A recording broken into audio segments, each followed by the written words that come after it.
कशिश को ऐसे देखकर उस शख्स के चेहरे पर एक जहरीली मुस्कान आ जाती है। वो उसके पास जाकर उसके बालों को पकड़ के बोलता है, बहुत शौक है ना तुम्हें मुझसे दूर जाने का, मुझसे भागने का। अब तुम्हें मैं दिखाऊंगा कि असली अरुण शेखावत कौन है। तब मैं तुमसे बहुत प्यार से पेश आया था, अब बताता हूँ तुम्हें मुझसे दूर भागने की सजा। ये बोलकर उसके बालों को झटका छोड़ देता है, जिससे उसका सर जाकर बेड के सिरहाने से टकरा जाता है। कशिश जल्दी खुद को संभाल कर बेड से उतर के भागने की कोशिश करती है। इतने में अरुण उसे पीछे से पकड़ लेता है और झटके से बेड पर पटक देता है, जिसे कशिश एक बार फिर बेड पर गिर जाती है। अरुण गुस्से से अपनी पैंट की बेल्ट खोलता है और बेल्ट से उसके पैरों पर जोर जोर से मारने लगता है। कशिश जोर जोर से चीख रही थी और यही बोल रही थी, मत मारो मत मारो, लेकिन अरुण को उस पर एक बार भी रहम नहीं आता है। वो अपनी बेल्ट निकाल कर उसके पैरों पर मारता रहता है। थोड़ी देर बाद उसके पैरों पर से खून निकलने लगता है। उसके पैरों से इतना खून निकलने लगा था कि वहाँ की बेडशीट भी लाल हो गई थी और कशिश दर्द की वजह से बेहोश हो चुकी थी। जब अरुण उसे बेहोश देखता है तो गुस्से में बेल्ट को वहीं फेंक कर कमरे से बाहर चला जाता है और कमरे को ताला लगा देता है। अरुण बाहर खड़े आदमियों से कहता है, इस कमरे का दरवाज़ा खुलना नहीं चाहिए जब तक मैं ना चाहूँ। ये बोलकर वो नीचे चला जाता है, जहाँ बार काउंटर पर विकास पहले से ही बैठा हुआ था। विकास उसे देखकर बोलता है, क्या हुआ मामा जी? उसकी बात पर अरुण उसे गुस्से में देखकर बोलता है, उसका नाटक खत्म ही नहीं होता है। कुछ दिन उसे डच ओबेरॉय के साथ क्या रहकर आ गई है, बहुत हिम्मत आ गई है इसमें।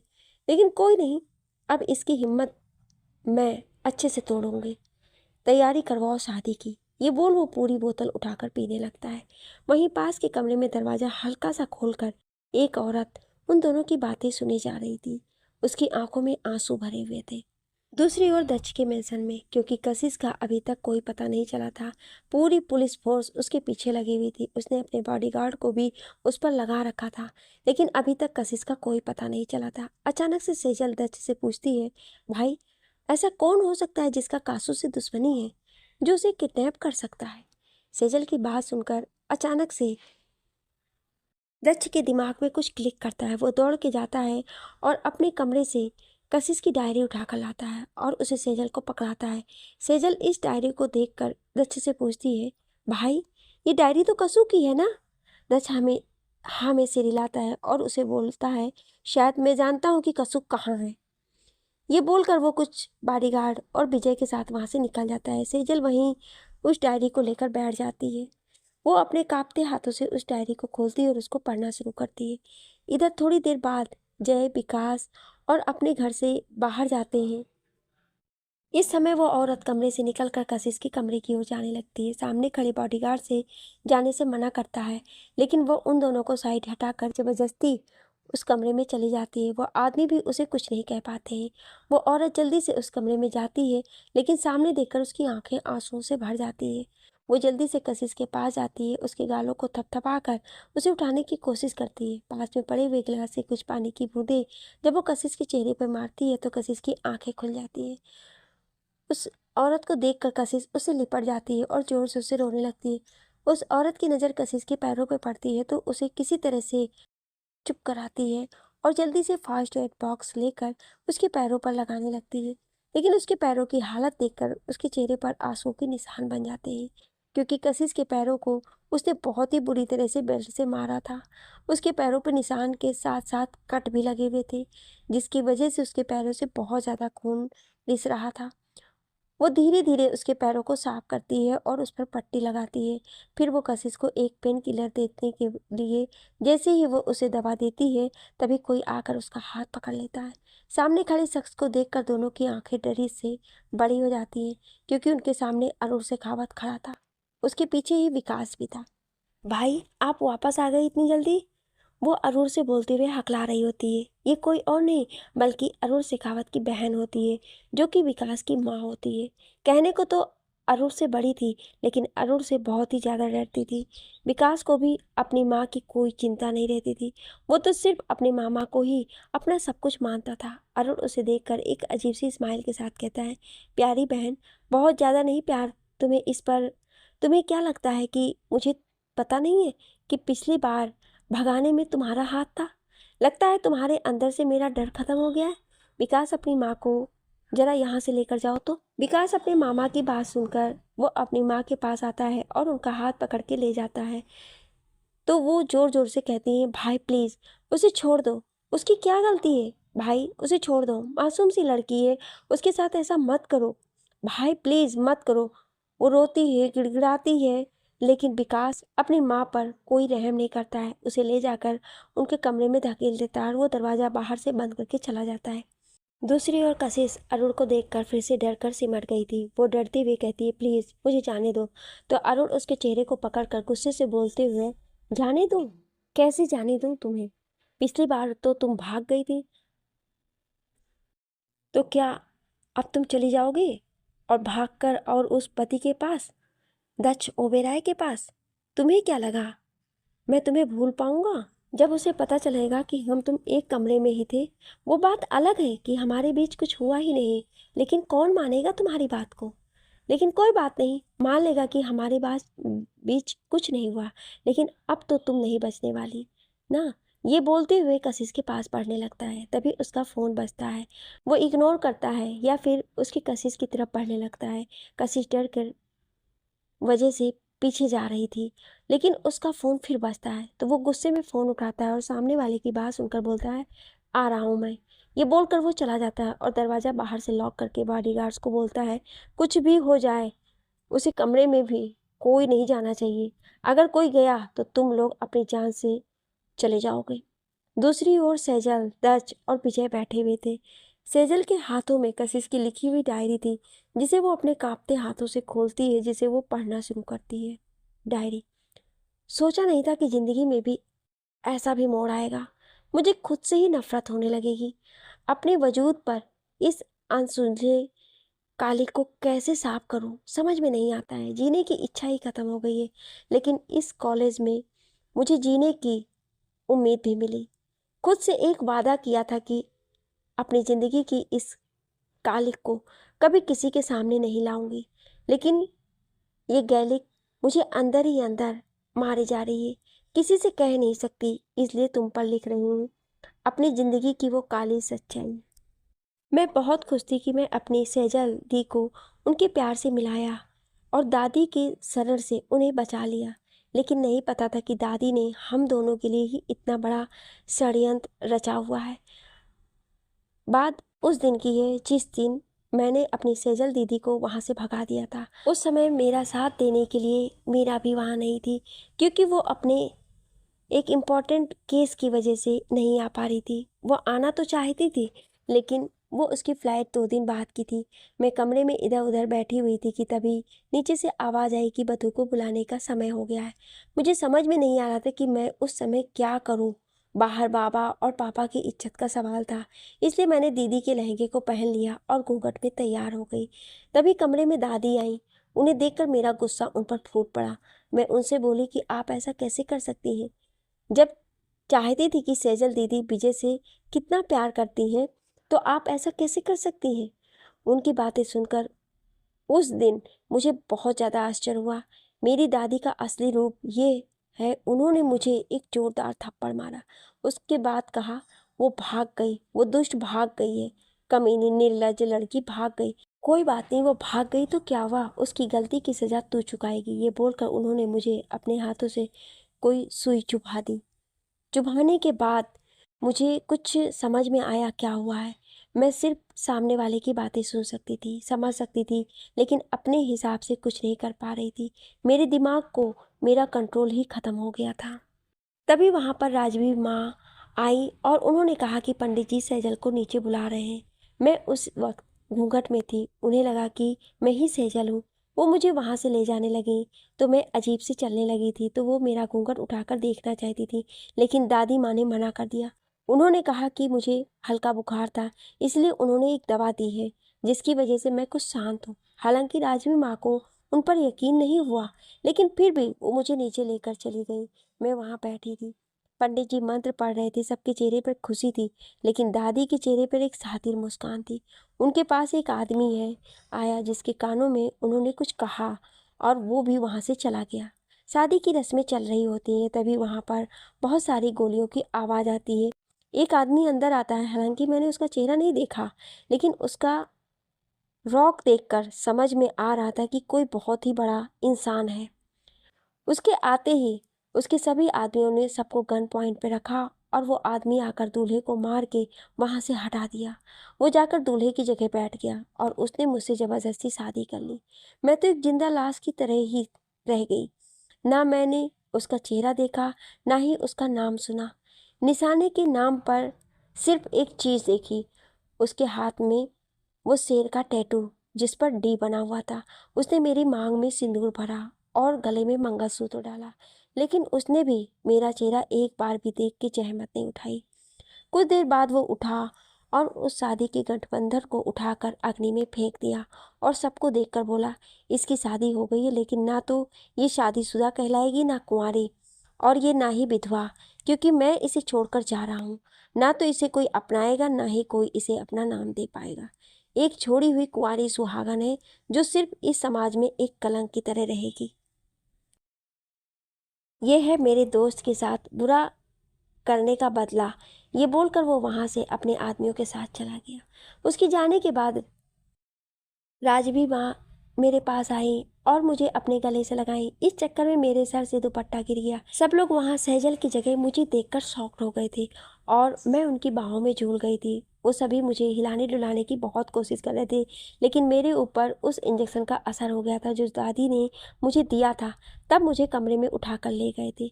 उस टाइम के बाद मैं दादी को नहीं देखी, लेकिन अगले दिन जब पापा बाबा बाहर गए हुए थे, तभी फिर कुछ आदमी महल में आए और वो मुझे उठाकर लेकर चले गए। राजवीर माँ ने मुझे बचाने की बहुत कोशिश की, लेकिन उन लोगों ने राजवीर माँ को धक्का दे दिया, जिससे उनके सर पर चोट आ गई और वो वहीं पर बेहोश हो गई। जब मेरे होश आया तब मैंने देखा कि मैं एक कमरे में बंद हूँ। वो कमरा बहुत ही गंदा था। उसके चारों तरफ शराब की बोतलें फेंकी हुई थी और पूरे कमरे में एक अजीब सी स्मेल थी, जैसे किसी ने वहाँ ढेर सारे सिगरेट पिए हो। मैं उठकर बैठ गई। मुझे बहुत डर लग रहा था। मैं वहाँ से भागने की कोशिश की। जैसे ही मैं बाहर निकली, मैं किसी से टकरा गई। जब मैं सामने देखी तो एक आदमी खड़ा था जो मुझे अपनी हवस भरी नज़रों से देख रहा था। वो धीरे धीरे मेरी तरफ बढ़ने लगा। मुझे उससे डर लग रहा था। मैं उठकर भागना चाहती थी, लेकिन उसने मुझे पकड़ लिया और ज़बरदस्ती मुझे बेड पर पटक दिया। वो धीरे धीरे मेरे करीब बढ़ने लगा और मैं बेड पर पीछे खिसकने लगी तो उसने गंदी हंसी हंसते हुए कहा, लगता है इंजेक्शन का असर खत्म हो गया है। कोई बात नहीं, अब और मजा आएगा तुम्हें अपना बनाने में। उसकी बातें सुनकर मैं डर गई और अंदर ही अंदर मुझे उससे घिन भी आ रही थी। वो मेरी तरफ बढ़ने को ही हुआ कि तभी एक औरत की आवाज़ आती है जो उससे कहती है, भाई ये आप क्या कर रहे हैं? क्यों उसके साथ ऐसा कर रहे हैं? छोड़िए। वो आदमी गुस्से से उस औरत की ओर बढ़ता है, उसके बालों को पकड़कर कहता है, तू मेरी बहन है, इसका मतलब ये नहीं कि तू मुझ पर अपना हुक्म चलाएगी। बड़ी बहन है तो चुपचाप एक कोने में बैठी रहे। और तू जानती है मैं तेरे साथ क्या करूँगा? वो औरत सिसकते हुए कहती, भाई प्लीज़ मेरे साथ जो करना है कर लीजिए। मुझे जितना मारना है मार लीजिए, जितना टॉर्चर करना है कर लीजिए, लेकिन उसे छोड़ दीजिए। वो बच्ची है, उसकी इस समय कोई गलती नहीं है। उसकी बात पर वो बोला, गलती है, सिर्फ और सिर्फ इसी की गलती है, नहीं होती और ना ही वो सब होता। मुझे उसकी बात कुछ समझ में नहीं आ रही थी कि आखिर वो ऐसा क्यों कह रहा है। आखिर मेरी क्या गलती है जिसकी वो मुझे सज़ा देने आया है। तभी वो आदमी मेरी तरफ बढ़ने लगता है तो मैं वहाँ से भागने की कोशिश करती। तभी मेरे सामने एक और लड़का आ जाता है। वो उस आदमी को देखकर कहता है, मामा जी आप इसे संभालिए, मैं माँ को देखता हूँ। ये बोलकर वो लड़का उस औरत को लेकर वहाँ से चला जाता है। उसके जाने के बाद वो शख्स मेरे पास आता है और मेरे बालों को पकड़कर गुस्से में कहता है, बहुत बड़ी गलती कर दी थी तेरी माँ ने। उसकी बात पर सिसकती हुई वो कहती है, ऐसा क्या किया मेरी माँ ने? वो तो आपको जानती भी नहीं है। वो तो मेरे बचपन में ही मर चुकी हैं। सारी गलती तेरी माँ की है। कशिश को कुछ भी समझ में नहीं आ रहा था कि वो आदमी ऐसा क्यों कह रहा है। तभी उसने कशिश पर थप्पड़ों की बारिश कर दी, जिससे उसका सर चकराने लगा। वो वहीं बैठ गई। उस आदमी ने कहा, चिंता मत करो, ऐसे तुम्हारे करीब नहीं होगा। पहले तुम्हें हक से अपना बनाऊंगा, तुमसे शादी करूंगा उसके बाद तुम्हें अपना बनाऊंगा और ज़िंदगी भर तुम्हें उस गुनाह की सज़ा मिलेगी जो तुम्हारी माँ ने किया था। पहले तो मैंने सोचा था कि तुम दोनों बहनों की ज़िंदगी बर्बाद होगी, लेकिन वो साली कुत्ती कमीनी भाग गई। लेकिन कोई नहीं, तू तो इस कमजोरी है ना, तुझे दर्द में देखेगी तो वो भी आएगी। आखिर बदला तुम दोनों से जो लेना है, तुम दोनों ही उसकी बेटी जो हो। कुछ देर बाद वो आदमी वहाँ से चला जाता है और दरवाजे को बंद कर देता है। इसी तरह से वो हर रोज़ आता है, मुझे इस तरह से टॉर्चर करता है, मुझे मारता है, पीटता है और मुझे शादी के लिए फोर्स करता है। लेकिन मैं हर बार मना कर देती हूँ। मेरा इनकार उसे हर बार गुस्सा दिला देता है और वो गुस्से में आकर मुझ पर सारा गुस्सा उतारता है। मुझे पीटता है, बेल्ट से मारता है और वहाँ से चला जाता है। एक दिन कशिश वैसे ही बैठी हुई थी और वो आदमी रूम में आया। वो उसने कशिश के बालों को पकड़ा और कहा, बता, शादी करेगी कि नहीं मुझसे। कशिश ने जब इनकार किया तो उसने उसे एक और थप्पड़ मार दिया, जिससे उसके होठों से खून बहने लगा था। आगे कुछ कहता तभी उसे एक आदमी की आवाज़ आई जो चिल्ला के उसे बुला रहा था। उस दिन कशिश को उसका नाम पता चला।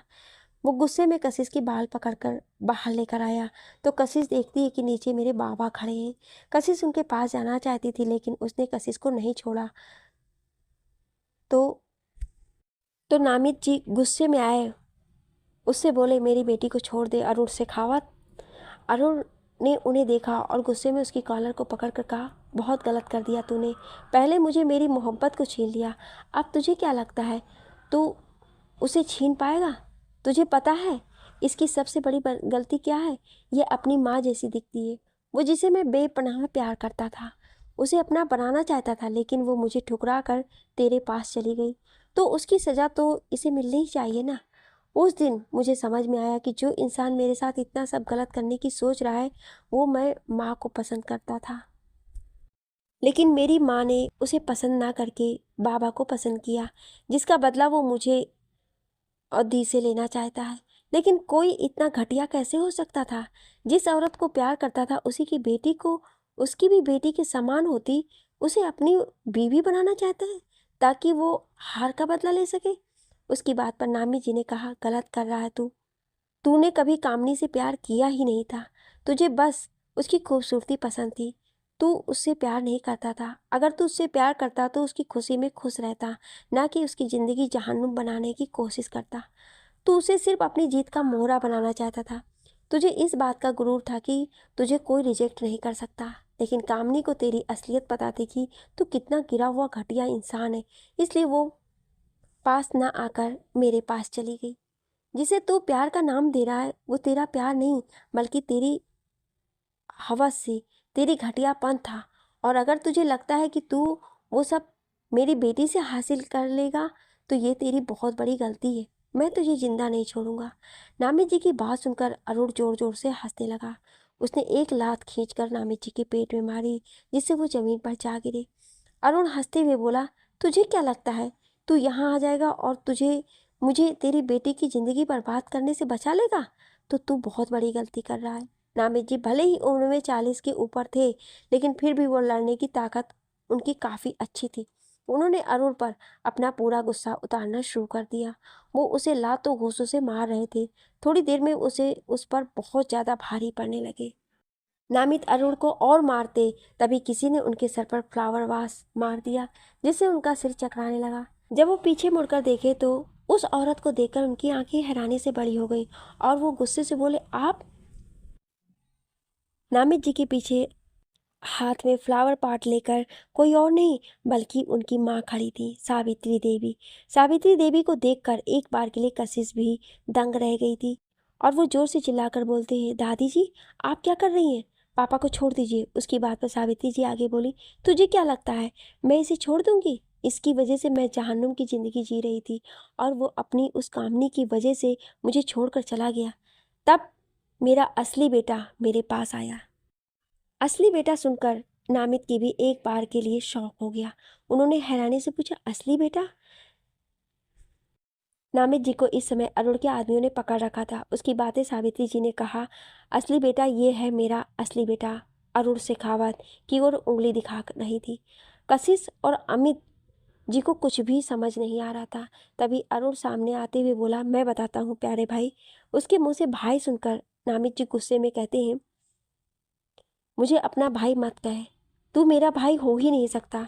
उसकी बातें सुनकर अरुण हंसते हुए कहता है, कहो या कुत्ता कहो, हो तो मैं तुम्हारा ही भाई, वो बात अलग है कि तुम्हारा सौतेला भाई हूँ। उसकी बात सुनकर दोनों ही दंग रह जाते हैं। वरुण कहता है, तुझे शायद नहीं पता लेकिन तेरी माँ और मेरी माँ एक ही है, बस बाप अलग अलग है। अरुण की बात सुनकर नामित जी एक बार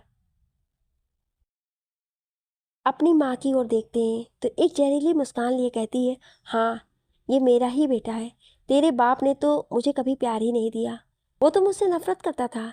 क्या किया था मैंने, बस इतना ही ना कि तेरी दादी माँ से प्रॉपर्टी अपने नाम करवाने के लिए उन्हें जान से मार दिया था। और क्या किया था, लेकिन उसने मुझे त्याग दिया। तब मेरा साथ दिया शेखावत ने, वो जिसने मेरा साथ ही नहीं मुझे प्यार भी दिया। और तेरे बाप को मारने में भी दोनों का हाथ ही था। अपनी माँ से ये सच्चाई सुनकर नामित जी निराश में अपना सर झुका लेते हैं। उन्हें यकीन ही नहीं हो रहा था कि उनकी माँ ऐसा भी कर सकती है। वो गुस्से से खुद को छुड़ाए और अरुण की ओर बढ़ने लगे। तभी एक गोली की आवाज़ सुनाई देती है। उसी के साथ कसी जोर से चीख पड़ती है, पापा, क्योंकि अरुण ने उन्हें अपनी तरफ आते हुए देखकर उनके सिर के बीचों बीच गोली चला दी थी। गोली लगने के कुछ सेकंड में नामित जी जमीन पर ढेर हो गए थे। नामित जी को मरा हुआ देखकर कशिश जाकर उनसे लिपट कर रोने लगती है। लेकिन वो तो इस दुनिया से चले गए थे, कशिश के रोने का क्या ही जवाब देते। वो लड़की जिसकी आंखों में एक आंसू देखकर वो तड़प उठते थे, आज वो उनके सामने आंसू का सैलाब बहा रही थी और वो निश्चेत पड़े थे।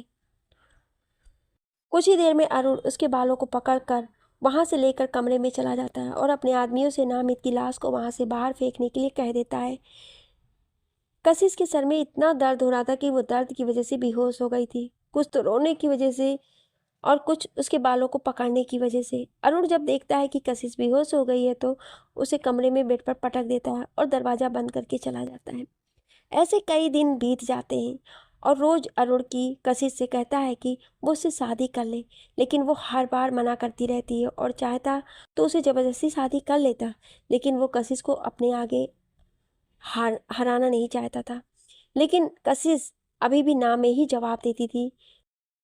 वो हर बार उसे अपने बाबा का कातिल कहकर उसे वहां से जाने को कहती और उसका इनकार सुनकर अरुण गुस्से से भर जाता और उस पर थप्पड़ों की बारिश करता और बेल्ट से भी मारता था। कशिश के कमरे में सिर्फ एक दाई को जाने की अनुमति थी, जो उसे खाना खिलाती थी और उसकी मदद करती थी। वो दाई दिल से बहुत अच्छी थी। कशिश अब जीना भी नहीं चाहती थी, लेकिन वो दाई ही उसे समझा बुझा कर रखती थी कि एक दिन वो इस कैद से जरूर आज़ाद हो जाएगी। एक दिन अरुण को खबर मिली कि वो दाई नहीं आई है, बल्कि उसकी जगह उसकी बेटी आई थी। बेटी ने उन्हें सिर पर बड़ा सा घूंघट कर रखा था। पूछने पर उसने कहा कि वो अपना चेहरा किसी को नहीं दिखाती है, क्योंकि उसके चेहरे पर बड़े बड़े दाग हैं और उसकी माँ कहती है कि उसका दाग देख कर लोग डर जाते हैं, इसलिए वो अपना चेहरा नहीं दिखाती है। अरुण भी कुछ नहीं कहता है, क्योंकि उसने भी सुना था कि उसकी बेटी बहुत ही बदसूरत है।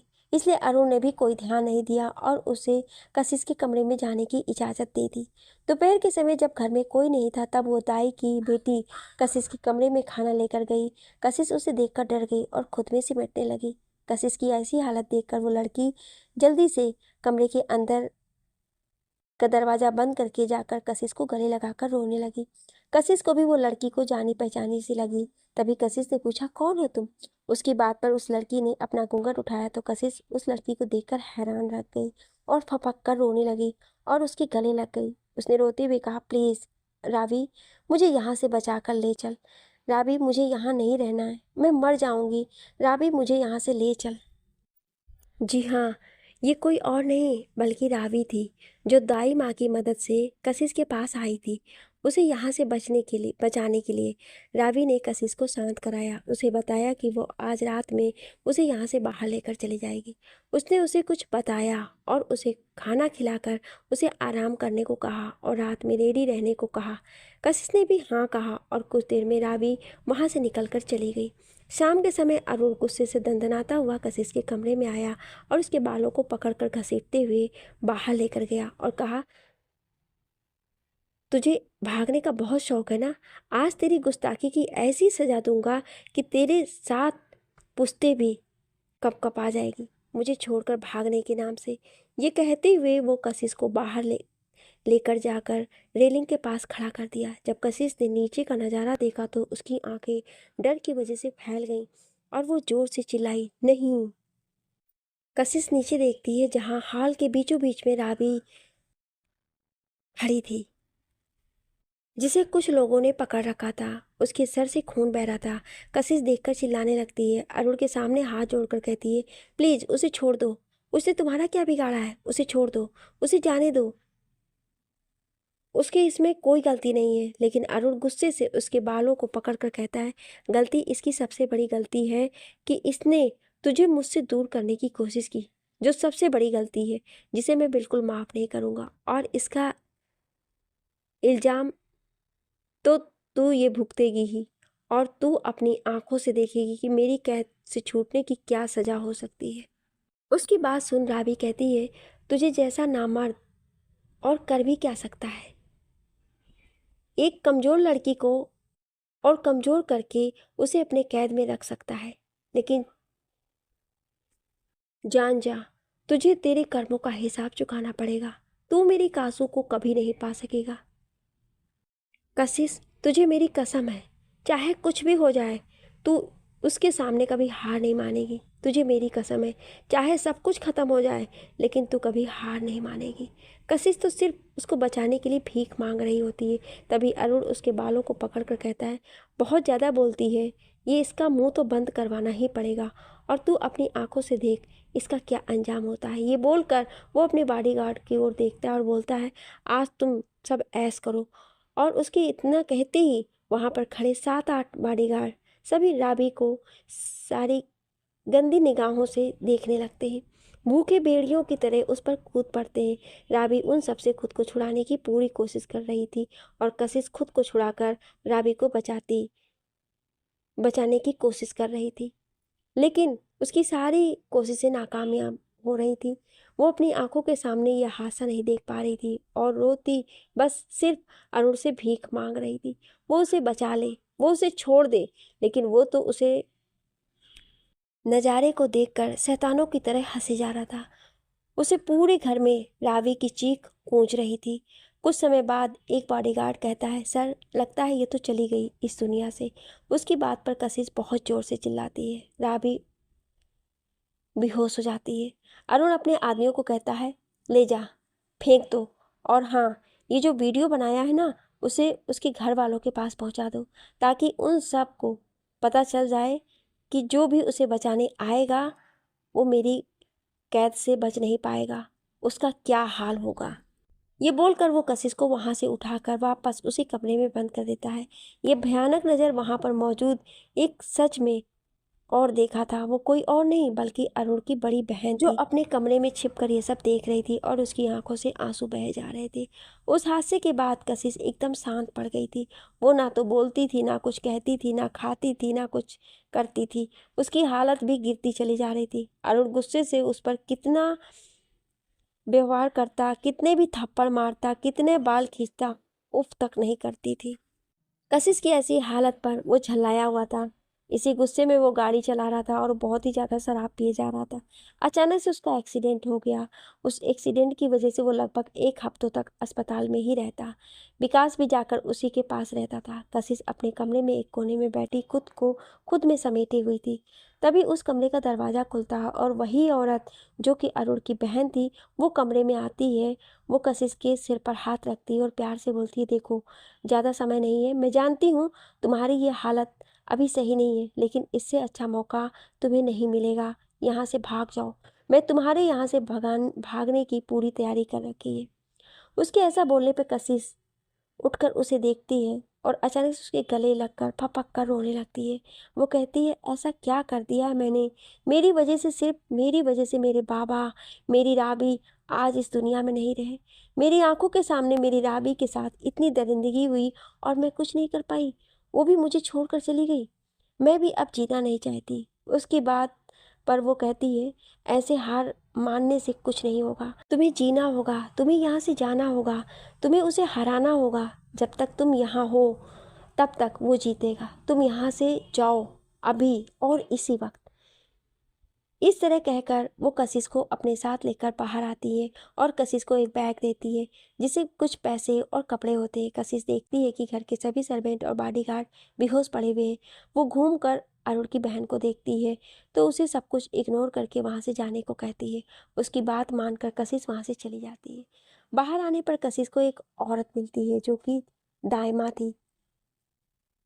वो भी अरुण की बहन के साथ मिली हुई थी, इसलिए वो उसे वहाँ से चुपके चुपके लेकर जाती है और ट्रेन में बैठा देती है।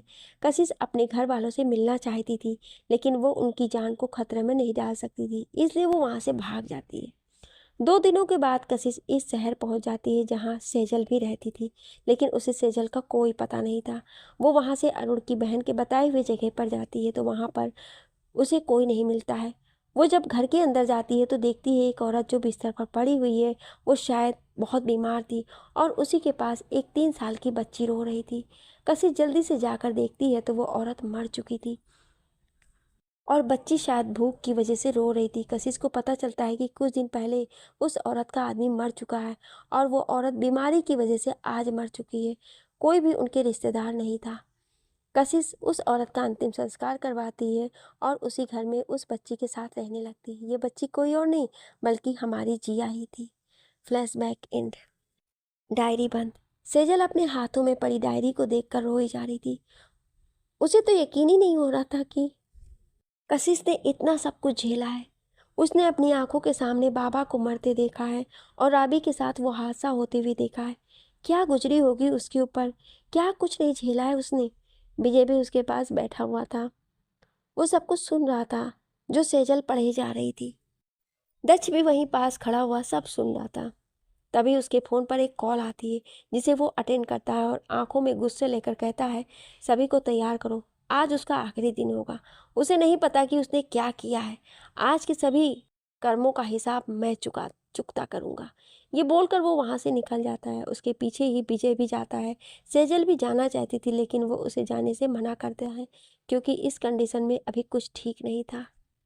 कशिश अभी भी उस कमरे में सिकुड़ कर बैठी हुई थी। उसके कपड़े जगह जगह फट गए थे और वहां से खून रिस रहा था, जिसे सब पता चल रहा था कि उसे खूब मारा गया है। उसके शरीर पर जगह जगह बेल्ट के निशान बने हुए थे। वो इस समय कांप रही थी। तभी उस रूम का दरवाजा खुलता है और वहां अरुण की एंट्री होती है। अरुण उसके बालों को पकड़कर खड़ा करता है उसे और उसके साथ ही आए 2 औरतों को कहता है, जल्दी से तैयार करो इसे। ये बोलकर वो वहाँ से चला जाता है। उसके जाने के बाद वो औरतें कशिश के पास जाती हैं, उसे तैयार करने लगती हैं। कशिश उनसे छूटने की कोशिश कर रही थी लेकिन वो उसे बहुत ही ज़्यादा ताकत में थी, इसलिए वो कुछ नहीं कर पा रही थी। वो जल्दी जल्दी उसे तैयार करती है और उसे दुल्हन की तरह तैयार कर देती हैं, लेकिन कशिश बार बार उनसे छूटने की कोशिश कर रही थी जिससे उन्हें तैयार करने में प्रॉब्लम हुई थी, लेकिन फिर भी उन्हें उसे तैयार कर दिया था। कुछ देर बाद उस कमरे में अरुण आता है और देखता है कि कशिश पूरी तरह से तैयार हो चुकी है। कशिश एक लाल रंग के लहंगे में थी लेकिन फिर भी वो रो रही थी। उसका पूरा मेकअप भी खराब हो चुका था।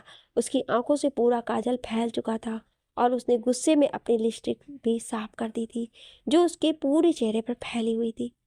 अरुण कशिश का हाथ पकड़कर जल्दी से उसे नीचे हॉल में ले आता है जहाँ पर एक मंडप बना हुआ था। वहीं पर एक पंडित भी बैठा हुआ था। पंडित को देखकर लग रहा था कि उसे धमका के वहाँ बैठाया गया था। उसके चेहरे पर पसीने की बूंदें चमक रही थी। अरुण जबरदस्ती ले जाकर कशिश को वहाँ बैठाता है और पंडित जी से कहता है मंत्र पढ़ने के लिए। कशिश खुद को छुड़ाने की पूरी कोशिश कर रही थी लेकिन शरीर पर लगे चोटों की वजह से उसकी हिम्मत जवाब दे रही थी। उसकी आंखों से लगातार आंसू बह जा रहे थे। तभी उसके जहन में दक्ष का ख्याल आता है।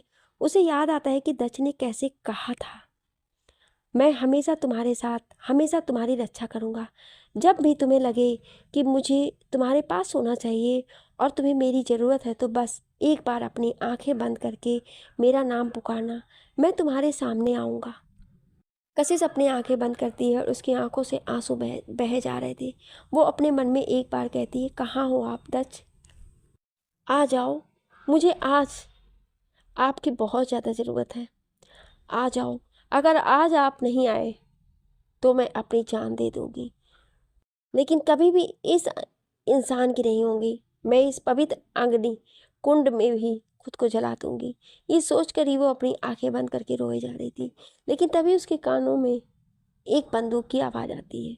उसने अभी भी अपनी आंखें बंद की हुई थी, तभी उसे अरुण की चीखती आवाज़ आती है और वो अपनी आंखें खोलता है तो उसके चेहरे पर एक चमक आ जाती है और होठों पर मुस्कान, क्योंकि उसके सामने दच बड़े एटीट्यूड के साथ खड़ा था। उसके हाथ में गन जिसमें से धुआं निकल रहा था। जैसे पता चल रहा था कि वहाँ पर अभी जो गोली चली थी वो दच ने ही चलाई थी। कशिश जब अपने बगल में देखती है तो अरुण, जिसके हाथों से खून निकल रहा था, वहीं पास में मंगलसूत्र टूट के पड़ा हुआ था, जो उसके हाथों में कुछ देर पहले था, जिस वक्त कशिश के गले में पहनाने जा रहा था। तभी एक और गोली चलती है। उन दोनों का गठबंधन जो बना हुआ था वो छूट जाता है। कशिश चारों तरफ देखती है तो अरुण के सभी आदमियों पर दक्ष के बॉडीगार्ड ने बंदूक तान रखी थी। दक्ष को वहां पर देखकर कशिश भाग के उसके पास जाने लगती है, लेकिन वो लड़खड़ा कर रास्ते में ही गिरने लगती है। लेकिन दो मजबूत हाथों ने उसे पकड़ लिया था। जब वो अपनी निगाहें उठाकर ऊपर देखती है तो कोई और नहीं बल्कि दक्ष था। कशिश जल्दी से दक्ष के लिपट जाती है और फूट फूट कर रोने लगती है। दक्ष जैसे ही अपने हाथ उसकी पीठ पर रखता है तो उसकी एक सिसकी निकल जाती है। दक्ष को समझ में नहीं आता है कि वो इतना सिसक क्यों गई। लेकिन तभी जब वो उसकी चुन्नी को वहां से हटाकर देखता है तो उसकी पीठ और कमर जो उसके लहंगे में दिख रही थी, वहां पर उसे चोटों के निशान दिख ही रहे, जिसे देखकर उसकी आंखों में खून उतर आता है और वो अपनी खूनी भरी आंखों से अरुण को देखता है। अरुण को दक्ष के आदमियों ने पकड़ रखा था। वो जल्दी से कशिश को अपनी बाहों में उठाता है और पास के एक सिंगल सोफे पर बिठाता है और उसके चेहरे को पकड़कर कहता है, जान चिंता मत करो, मैं आ गया हूँ, ये तुम्हारा कुछ नहीं बिगाड़ सकता है। कशिश जो कि अभी भी रोई जा रही थी, वो दक्ष को देखकर सिसकते हुए कहती है, मैंने अभी आपको याद किया, आपने अपना वादा पूरा किया। आपने कहा था जब मैं बुलाऊंगी तो आप आ जाओगे, और आप आ गए। ये बोलकर वो रोने लगती है। लेकिन धीरे धीरे उसकी आंखों के आगे अंधेरा छाने लगता है और वो वहीं बेहोश हो जाती है। उसे बेहोश देखकर दक्ष एक बार के लिए घबरा जाता है। वो उसके चेहरे को थपथपाकर उसे उठाने की कोशिश करता है, लेकिन वो बेहोश हो चुकी थी। तभी एक बॉडीगार्ड अपने साथ विकास को वापस वहां पकड़ कर ले आता है और विकास की हालत खराब थी। उसे देखकर समझ में आ रहा था कि उसे काफी पीटा गया है। विकास उसे देखकर गुस्से में कहता है, तेरी इतनी हिम्मत कि तू मेरे मामा जी के घर में आ गया, और वो भी इस लड़की के लिए। तुझे क्या पता है ये लड़की की मेरे मामा जी के। इसके आगे वो कुछ कहता कि उसके मुंह पर एक और जोरदार घूंसा पड़ता है जो कि दक्ष ने मारा था। कुछ देर बाद कशिश की आंखें खुलती, वो देखती है कि उसके पास ही अरुण की बहन भी बैठी हुई है, जो उसके सर को सहला रही थी।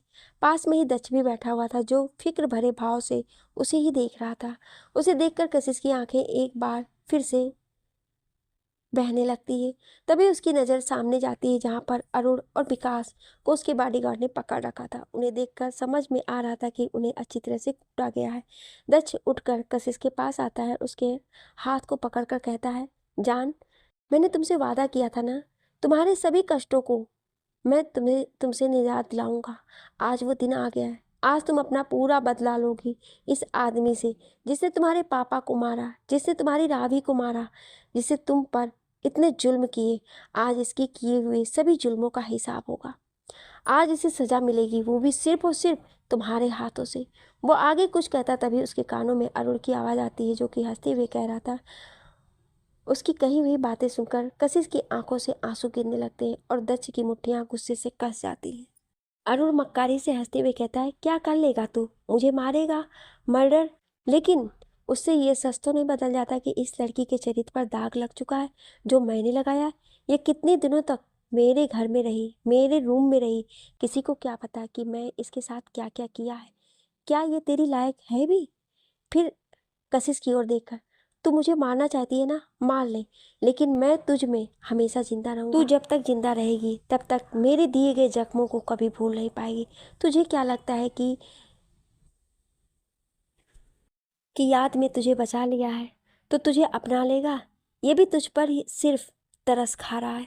तुझे अगर कोई अपना सकता है तो सिर्फ और सिर्फ मैं। अभी भी मौका है, छोड़ दे इसे और आ जा मेरे पास। और वैसे भी तुझ जैसी लड़कियां कौन अपनाएगा मेरे सिवा? तुझ जैसी लड़कियों के सिर्फ दो ही रास्ते बचते हैं, या तो वो अपनी जान दे देती हैं या फिर किसी कोठे पर। उसने इतना ही कहा था कि तभी उसके मुंह पर एक जोरदार पंच लगता है, जिससे उसके मुंह के कुछ दांत भी बाहर आ जाते हैं। जब वो अपना चेहरा उठाकर देखता है तो दच गुस्से से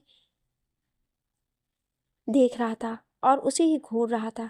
वो कुछ और बोलता, तभी दच उसके कॉलर को पकड़ के उसे खड़ा करता है और कहता है, तुझ जैसे इंसानों की वजह से लड़कियां सेफ नहीं होती हैं। जैसे गंदी सोच की वजह से लड़कियों को आज भी जो स्थान मिलना चाहिए वो नहीं मिल पाता है। तुझे क्या लगता है सब तेरे जैसे होते हैं? मेरे लिए मेरी कशिश गंगा से भी ज़्यादा पवित्र है। मैं उसे अपनी बीवी नहीं, अपनी अर्धांगिनी मानता हूँ। और कभी भी कोई अपने शरीर से, अपने आधे अंग से नफरत नहीं करता है, ना ही कभी कर सकता है। उसे सम्मान देता है, प्यार देता है और उसे संभाल कर रखता है।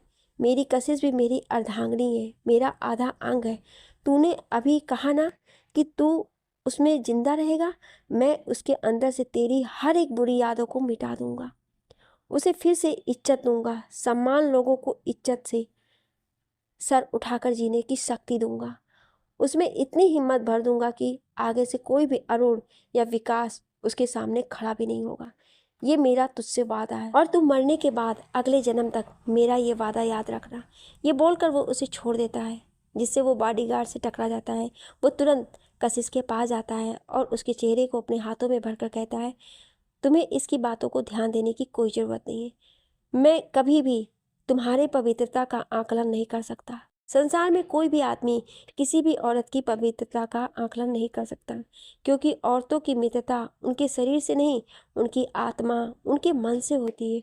और ये बात मुझसे ज़्यादा बेहतर कोई नहीं जानता कि तुम्हारा मन और तुम्हारी आत्मा कितनी पवित्र है। दक्ष के मुंह से ऐसी बातें सुनकर कशिश उसके गले लग जाती है।